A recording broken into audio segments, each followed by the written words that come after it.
जिन्हां ने किसी प्राइवेट बैंक तो या सरकारी बैंक तो या किसी फाइनैंस कंपनी तो जिन्हां ने लोन लै चुके ने या वो लैन की सलाह बना रहे ने। ਇਹ ਮੇਰੀਆਂ ਦੋ ਗੱਲਾਂ ਜ਼ਰੂਰ ਉਹਨਾਂ ਤੱਕ ਪਹੁੰਚਾ ਦੇਣਾ, ਤੁਹਾਡੀ ਬੜੀ ਮਿਹਰਬਾਨੀ ਹੋਏਗੀ। ਇਹ ਮੈਂ ਕੋਈ ਆ ਜਿਹੜੀਆਂ ਗੱਲ ਦੱਸਣ ਲੱਗਾ, ਮੈਂ ਕੋਈ ਇਹਦੇ ਵਿੱਚ ਕੋਈ ਪੈਸਾ ਨਹੀਂ ਮੈਨੂੰ ਚਾਹੀਦਾ। ਮੈਂ ਚਾਹੁੰਦਾ ਕਿ ਮੈਂ ਇੱਕ ਜਿਹੜੀ ਵਿਫਤਾ ਦੇ ਵਿੱਚ ਇੱਕ ਪਿਛਲੇ 8-9 ਮਹੀਨਿਆਂ ਤੋਂ ਫਸਿਆ ਹੋਇਆ, ਅੱਜ ਵੀ ਫਸਿਆ ਹੋਇਆ, ਔਰ ਉਹਦੇ ਤੋਂ ਮੈਂ ਕਾਫੀ ਹੱਦ ਤੱਕ ਬਾਹਰ ਵੀ ਆ ਚੁੱਕਾ। ਔਰ ਬਾਹਰ ਮੈਨੂੰ ਲਿਆਉਣ ਦੇ ਵਿੱਚ ਮੇਰੇ ਇਲਾਕੇ ਦੇ MLA कुंवर विजय प्रताप सिंह जी ने मेरा बिल्कुल साथ दिता। ते रब करे कि सारे MLA कुंवर विजय प्रताप सिंह जी वर्गे हो जान। ते मेरा ख्याल है कि ऐस जेड़ा भी तुहाडे नाल कोई धरो होवे या तुहानूं कोई परेशानी आवे, तुसीं बड़ी जल्दी उन्हां विचों निकल भी सकदे हो। पर अफसोस इहो ही है कि जेड़ा कि अज दी डेट दे विच जेड़े बैंक वाले ने और जेड़ियां सरकार दीयां नीतियां ने लोन वास्ते, जेड़े कि ਉਹ ਨੀਤੀਆਂ ਨੂੰ ਵੇਖਦੇ ਹੋਏ ਮੈਂ ਆਪ ਜੀ ਨੂੰ ਸਭ ਕੁਝ ਦੱਸਾਂਗਾ ਕਿ ਕਿਰਪਾ ਇਹ ਜਿਹੜੀਆਂ ਨੀਤੀਆਂ ਦੇ ਕਰਕੇ ਲੋਨ ਜਿਹੜੇ ਹੈਗੇ ਨਾ, ਲੋਨ ਉਹ ਬਣੇ ਆ ਉਹਨਾਂ ਲੋਕਾਂ ਵਾਸਤੇ ਜਿਨ੍ਹਾਂ ਨੇ ਲੋਨ ਲੈ ਕੇ ਤੇ ਦੇਸ਼ ਛੱਡ ਜਾਣਾ ਜਾਂ ਉਹਨਾਂ ਨੇ ਵਾਪਸ ਹੀ ਨਹੀਂ ਦੇਣੇ, ਉਹਨਾਂ ਨੇ ਭੱਜ ਜਾਣਾ ਦੇਸ਼ ਦੇ ਵਿੱਚੋਂ। ਲੋਨ ਉਹਨਾਂ ਲੋਕਾਂ ਵਾਸਤੇ ਨਹੀਂ ਹਿੰਦੁਸਤਾਨ ਦੇ ਵਿੱਚ ਬਣੇ ਜਿਨ੍ਹਾਂ ਨੇ ਇਮਾਨਦਾਰੀ ਨਾਲ ਲੋਨ ਵਾਪਸ ਕਰਨੇ ਆ ਔਰ ਟਾਈਮ ਸਿਰ ਵਾਪਸ ਕਰਨੇ ਆ। ਕਿਸੇ ਵਕਤ ਵਿਫਦਾ ਪੈ ਜਾਵੇ ਤੇ ਉਹ ਲੋਨ ਇੱਕ ਰਿਕਵੈਸਟ ਜਿਹੜੀ ਹੈਗੀ ਆ ਹੁੰਦੀ ਆ ਕਿ ਚਲੋ ਕਿਸੇ ਲਈ ਤੁਹਾਨੂੰ ਪ੍ਰੋਬਲਮ ਆ ਜਾਵੇ ਤੇ ਆਪਾਂ ਅੱਜ ਨਹੀਂ ਤੇ 10 ਦਿਨ ਬਾਅਦ ਆਪਾਂ ਜਾਂ ਮਹੀਨੇ ਬਾਅਦ ਆਪਾਂ ਲੋਨ ਦੇ ਦਾਂਗੇ। ਇਹੋ ਜਿਹੀਆਂ ਚੀਜ਼ਾਂ ਲੋਕਾਂ ਨੂੰ ਦੱਸੀਆਂ ਵੀ ਨਹੀਂ ਜਾਂਦੀਆਂ ਔਰ ਨਾ ਹੀ ਉਹਨਾਂ ਵਾਸਤੇ ਬਣੀਆਂ ਆਈਆਂ। ਮੈਂ ਦੇਖੋ ਮੈਂ ਇਹ ਲੋਨ ਦੇ ਬਾਰੇ ਇਸ ਕਰਕੇ ਇਹਦੀ ਪਿਛਲੇ 8-9 ਮਹੀਨਿਆਂ ਤੋਂ ਲਗਾਤਾਰ ਹਰ ਤਰ੍ਹਾਂ ਦੇ ਕੰਮ ਛੱਡ ਕੇ सिर्फ इस चीज़ के मगर ही लगा, क्योंकि मैं खुद किसी इहो जिहे लोन दे विच मैनूं बैंकां वालियां ने, प्राइवेट एक बैंक है वो काफ़ी तकरीबन बैंकां दा इहो ही हाल है, और उन्होंने फसान की कोशिश की, मेरे उत्ते डाका मारन की मैं कहांगा कोशिश की, और वो डाका मैं पूरा बेनकाब कर चुका। पर उहदे वास्ते भी प्रशासन की जरूरत है जिन्हां ने वो डाकूआं नूं फड़ना है। ते वो कई डाकू मैं जेल के अंदर भी करा चुका, जिस तरह इंप्रूवमेंट ट्रस्ट के कई डाकू ही मैं उन्होंने कहांगा जिन्होंने मैं अंदर करवाया और उन्होंने कईयां दी जमानतां भी नहीं होईयां ते कोई एक अद्धा हाई कोर्ट तो शायद जमानत लैके बाहर भी आया। हुण मैं तुहानूं दस्सण लगा कि तुसीं जिसले लोन लैंदे हो उहदे विच तुसीं चैक दिंदे हो, एफीडेविट साइन करदे हो, कृपया करके ਉਹਦੀਆਂ फोटो कापियां भी जरूर अपने को रखिया करो, नहीं तो ਤੁਹਾਡਾ ਨਾਲ बहुत ज्यादा ਉਹਦੇ ਦੇ ਤੁਹਾਨੂੰ ਤੁਸੀਂ ਕਿਸੇ ਵਕਤ ਵਿਫਤਾ 'ਚ ਫੜ ਚੁੱਕੇ ਹੋ। मैं जिस बंदे ਕੋਲੋਂ जगह ਲਈ ਸੀ ਉਹਦਾ ਕੰਮ ਹੀ ਇਹੋ ਹੀ ਆ ਕਿ ਬੈਂਕਾਂ ਨਾਲ ਰਲ ਮਿਲ ਕੇ और शरीफ आदमियों ਨੂੰ ਠੱਗੀਆਂ मारना। और एक मैं ਤੁਹਾਨੂੰ ਹੋਰ ਗੱਲ ਦੱਸਾਂਗਾ कि जिसले ਤੁਸੀਂ कोई जगह खरीदते हो, कृपया उस बंदे नूं जरूर देखिया करो कि वह किधरे क्रिमीनल तां नहीं, ਉਹਦਾ रिकॉर्ड कोई क्रिमीनल ਉਹਦੇ केस अगे भी कोई अदालतां दे विच ਇਹੋ ਜਿਹੇ फ्रॉड दे चलदे तां नहीं पए, क्योंकि उन्होंने तक सारी दिहाड़ी कचहरी रहना ते उन्हां दा काम भी इहो ही रहना कि ठगियां ही उन्हां दा एक धर्म बनिया हुंदा है ते ਉਹਦੇ ਵਿੱਚ सारे बंदे शामिल हो जांदे आ। क्योंकि कई लोग असी व्यापारी हाँ, पर कई बैंक वाले जेड़े नवे अफसर बने ने जेड़े लोन देंदे ने, जेड़े कई उन्होंने अपने रिकवरी एजेंट रखे हुंदे ने ते कई इहो जिहे वकील भी जेड़े उन्हां नाल शामिल, वो सिर्फ उन्हां दा काम ही इहो ही है, धर्म ही इहो ही है कि ठगियां मार के पैसा कमाना। और ਉਹਦੇ ਚੋਂ ਤੁਸੀਂ बचन वास्ते ਇੱਥੇ बहुत मुश्किल है।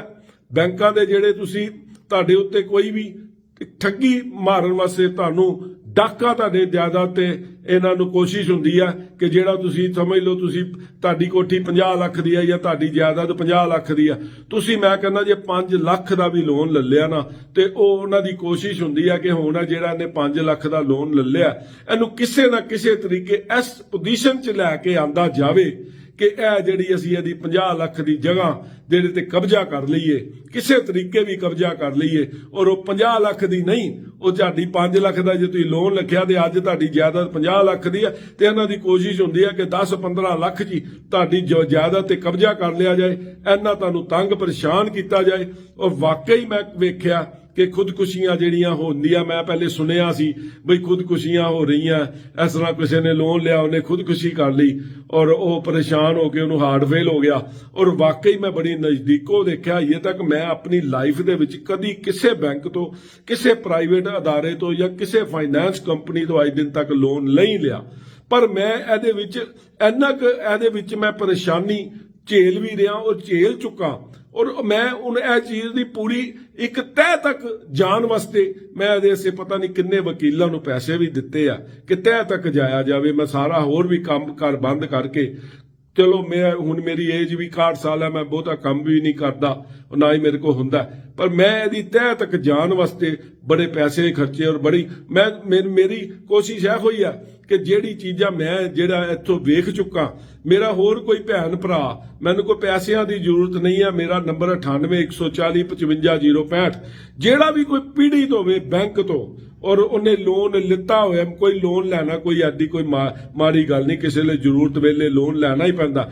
ਪਰ ਫੇਰ ਵੀ ਮੈਂ ਭਰਾਵੋ ਤੁਹਾਨੂੰ ਇੱਕ ਗੱਲ ਕਹਾਂਗਾ ਕਿ ਹਿੰਦੁਸਤਾਨ ਦੇ ਵਿੱਚ ਲੋਨ ਤੁਹਾਡੇ ਵਾਸਤੇ ਨਹੀਂ ਬਣਿਆ। ਫੇਰ ਮੈਂ ਕਹਾਂਗਾ ਲੋਨ ਉਹਨਾਂ ਵਾਸਤੇ ਬਣਿਆ ਜਿਨ੍ਹਾਂ ਨੇ ਦੇਸ਼ ਛੱਡ ਜਾਣਾ, ਜਿਨ੍ਹਾਂ ਨੇ ਭੱਜ ਜਾਣਾ, ਜਿਨ੍ਹਾਂ ਨੇ ਪੈਸੇ ਹੀ ਨਹੀਂ ਦੇਣੇ। ਉਹ ਜਿਨ੍ਹਾਂ ਨੇ ਪੈਸੇ ਦੇਣੇ ਆ ਉਹ ਵਿਚਾਰੇ ਜੇ ਲੋਨ ਲੈ ਲੈਂਦੇ ਆ ਤੇ ਸਮਝ ਲਓ ਆਪਣੇ ਸਿਰ ਦੇ ਉੱਤੇ ਮੁਸੀਬਤ ਪਾ ਲੈਂਦੇ ਆ। ਮੈਂ ਤਾਂ ਇਹੋ ਹੀ ਕਹਾਂਗਾ ਕਿ ਕੋਸ਼ਿਸ਼ ਕਰੋ, ਥੋੜਾ ਖਾ ਲਓ, ਥੋੜੇ ਜਿਹੇ ਇੱਕ ਕਮਰੇ 'ਚ ਗੁਜ਼ਾਰਾ ਕਰ ਲਓ, ਪਰ ਕੋਸ਼ਿਸ਼ ਕਰੋ ਆਪਣੀ ਸਾਰੀ ਕਮਾਈ ਤੁਹਾਡੀ ਇਹਨਾਂ ਕੋਲ ਚਲ ਜਾਏਗੀ ਜੇ ਤੁਸੀਂ ਕਿਸੇ ਜ਼ਿਆਦਾ ਤੌਰ ਤੇ ਪ੍ਰਾਈਵੇਟ ਬੈਂਕਾਂ ਦਾ ਤਾਂ ਬਹੁਤ ਜ਼ਿਆਦਾ ਬੁਰਾ ਹਾਲ ਹੈ। ਔਰ ਮੈਨੂੰ ਕਿਸੇ ਵਕਤ ਉਹ ਮੈਨੂੰ ਗੱਲ ਯਾਦ ਆਉਂਦੀ ਹੈ ਕਿ ਜਦੋਂ ਸਾਡੇ ਪ੍ਰਧਾਨ ਮੰਤਰੀ ਜੀ ਕਹਿੰਦੇ ਵੀ ਸਾਰੇ ਬੈਂਕ ਪ੍ਰਾਈਵੇਟ ਹੀ ਕਰ ਦਿੰਦੇ ਆ ਤੇ ਲੋਕ ਉਹਨਾਂ ਦਾ ਮੁਖਾਲਫਤ ਕਰਦੇ ਸੀ। ਔਰ ਲੋਕ ਉਹਨਾਂ ਦੀ ਕਿਉਂ ਮੁਖਾਲਫਤ ਕਰਦੇ ਸੀ ਇਹ ਮੈਨੂੰ ਅੱਜ ਨਜ਼ਰ ਆ ਰਿਹਾ ਕਿ ਅੱਜ ਜਿਹੜੇ ਪ੍ਰਾਈਵੇਟ ਬੈਂਕ ਆ, ਤੁਸੀਂ ਉਹ ਕਈ ਇੱਕ ਦੋ ਪ੍ਰਾਈਵੇਟ ਬੈਂਕਾਂ ਦਾ ਆਪ ਖੁਦ ਹੀ ਦੇਖ ਲਓ ਕਿ ਉਹਨਾਂ ਨੇ ਕਈ ਲੋਨ ਦੇ ਵਿੱਚ ਖੁਦ ਜਿਹੜੇ ਮਾਲਕ ਹੀ ਅੰਦਰ ਚਲੇ ਗਏ ਕਿ ਲੋਨ ਗਲਤ ਦਿੱਤੇ, ਸਰਕਾਰ ਦੇ ਕਾਬੂ ਆ ਗਏ।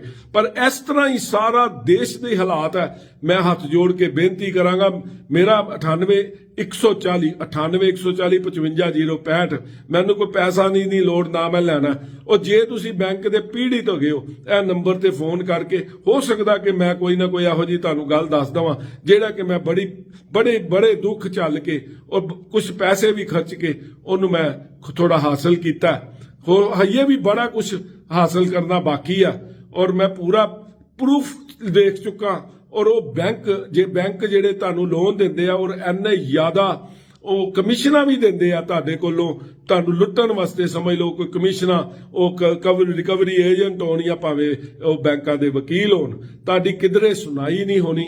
ਕਿਉਂਕਿ ਕੋਈ ਵੀ ਇਹੋ ਜਿਹਾ ਵਕੀਲ, ਮੈਂ ਕਹਿੰਦਾ ਕਾਫੀ ਵਕੀਲ ਇਹੋ ਜਿਹੇ ਜਿਹੜੇ ਕਿ ਤੁਹਾਨੂੰ ਪੂਰੀ ਸਹੀ ਤਰੀਕੇ ਨਾਲ ਗਾਈਡ ਹੀ ਨਹੀਂ ਕਰਨਗੇ। ਉਹਨਾਂ ਦੀ ਕੋਸ਼ਿਸ਼ ਇਹੋ ਹੀ ਹੁੰਦੀ ਆ ਕਿ ਜੇ ਤੁਸੀਂ ਅੱਜ ਕੋਈ ਕੋਠੀ ਜਾਂ ਜਾਇਦਾਦ ਤੁਹਾਡੀ ਅੱਜ ਜੇ 50 ਲੱਖ ਦੀ ਹੈਗੀ ਆ ਤੇ ਉਹ ਖੁਦ ਹੀ ਖਰੀਦ ਲੈਣ 10-15 ਲੱਖ 20 ਲੱਖ ਰੁਪਏ ਦੀ, ਤੇ ਅੱਗੋਂ ਉਹਨਾਂ ਨੇ ਪਹਿਲੇ ਹੀ ਗਾਹਕ ਤਿਆਰ ਕੀਤੇ ਹੁੰਦੇ ਆ। ਫੇਰ ਮੈਂ ਇੱਕ ਵਾਰੀ ਫੇਰ ਕਵਾਂਗਾ ਕਿ ਲੋਨ ਤੁਹਾਡੇ ਵਾਸਤੇ ਨਹੀਂ ਬਣੇ ਹੋਏ ਜਿੰਨੀ ਦੇਰ ਤੱਕ ਸਰਕਾਰ ਇਹਦੇ ਉੱਤੇ ਕੋਈ ਸਹੀ ਕਦਮ, ਸਹੀ ਗਾਈਡੈਂਸ ਬੈਂਕਾਂ ਨੂੰ ਨਹੀਂ ਦਿੰਦੀ। ਮੈਂ ਤਾਂ ਹੱਥ ਜੋੜ ਕੇ ਬੇਨਤੀ ਕਰਾਂਗਾ ਜੇ ਲੋਨ ਬਿਲਕੁਲ ਪ੍ਰਾਈਵੇਟ ਬੈਂਕਾਂ ਤੋਂ ਤਾਂ ਬਿਲਕੁਲ ਹੀ ਨਾ ਲਵੋ, ਕਿਉਂਕਿ ਇਹਨਾਂ ਦਾ ਕੰਮ ਹੀ, ਇਹਨਾਂ ਦੇ ਰਿਕਵਰੀ ਏਜੰਟਾਂ ਦਾ ਕੰਮ ਹੀ। ਔਰ ਪਿਛਲੇ ਤੁਸੀਂ 5-10 ਸਾਲਾਂ 'ਚ ਵੇਖ ਲਓ ਇਹ ਰਿਕਵਰੀ ਏਜੰਟ ਕਈ ਬੈਂਕਾਂ ਦੇ ਕਈ ਵਕੀਲ, ਸਾਰੇ ਵਕੀਲ ਨਹੀਂ ਮੈਂ ਕਹਿੰਦਾ ਇੱਕੋ ਜਿਹੇ, ਕਈ ਵਕੀਲ ਇਹੋ ਜਿਹੇ ਕਿ ਜਿਨ੍ਹਾਂ ਨੇ ਜਿਹੜੇ ਕਿ ਸਮਝ ਲਓ ਕਿ ਸਾਈਕਲਾਂ ਤੋਂ ਅੱਜ ਮਸਤੀ ਜਾਂ ਕਾਰਾਂ ਤੇ ਚਲੇ ਗਏ ਆ। ਉਹਨਾਂ ਨੂੰ ਪੁੱਛਣ ਗਿੱਛਣ ਵਾਲਾ ਸ਼ਾਇਦ ਇਸ ਦੇਸ਼ 'ਚ ਕੋਈ ਨਹੀਂ ਹੈ ਵੀ ਕਿਸ ਤਰ੍ਹਾਂ ਤੁਸੀਂ ਪੈਸਾ ਇੰਨੀ ਜਲਦੀ ਇੰਨਾ ਬਣਾ ਲਿਆ। ਔਰ ਇੱਕ ਕਾਰ ਨਹੀਂ ਤੇ ਕਈਆਂ ਦੇ ਘਰ 4-4 5-5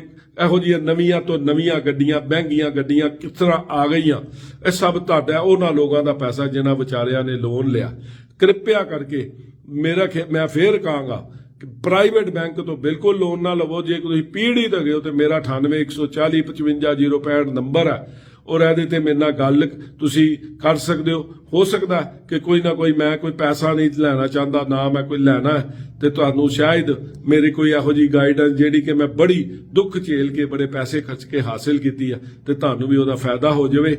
ਮਿਹਰਬਾਨੀ ਇਹ ਜ਼ਰੂਰ ਇਸ ਟੇਪ ਜਿਹੜਾ ਵੀ ਬੰਦਾ ਸੁਣਦਾ ਪਿਆ ਇਹ ਉਸ ਤੱਕ ਜ਼ਰੂਰ ਪਹੁੰਚਾਓ। ਔਰ ਬੜੀ ਜਲਦੀ ਉਹ ਵਕਤ ਆਉਣ ਵਾਲਾ ਹੈਗਾ ਕਿ ਇਹ ਸਾਰੇ ਕੰਮ ਠੀਕ ਵੀ ਹੋਣਗੇ ਜੇ ਤੁਸੀਂ ਸਾਰੇ ਰਲ ਮਿਲ ਕੇ ਜਿਹੜੇ ਦੁਖੀ ਪੀੜਤ ਹੈ ਆਪਣਾ ਜਿਹੜੀ ਆਵਾਜ਼ ਪ੍ਰਸ਼ਾਸਨ ਤੱਕ ਉੱਤੇ, ਪ੍ਰਧਾਨ ਮੰਤਰੀ ਜੀ ਤੱਕ ਪਹੁੰਚਾਓਗੇ ਤੇ ਸਾਰਾ ਕੁਝ ਠੀਕ ਹੋ ਜਾਏਗਾ। ਨਹੀਂ ਤਾਂ ਬਹੁਤ ਬੁਰਾ ਹਾਲ ਹੋ ਹੀ ਰਿਹਾ ਵੈ ਔਰ ਆਉਣ ਵਾਲਾ ਵਕਤ ਹੋਰ ਹੋਏਗਾ। ਮਿਹਰਬਾਨੀ, ਸ਼ੁਕਰੀਆ। ਜਰੂਰ ਟੇਪ ਪਹੁੰਚਾਓ ਮੇਰੀ, ਜਿਹੜੇ ਪੀੜਤ ਨੇ, ਉਹ ਜਿਹੜੇ ਬੈਂਕਾਂ ਤੋਂ ਲੋਨ ਜਿਹੜੇ ਲੈ ਚੁੱਕੇ ਆ, ਜਿਹੜੇ ਲੈਣ ਵਾਲੇ ਆ, ਉਹ ਜਰੂਰ ਮੇਰੇ ਨਾਲ ਇੱਕ ਵਾਰੀ ਗੱਲ ਕਰਨ।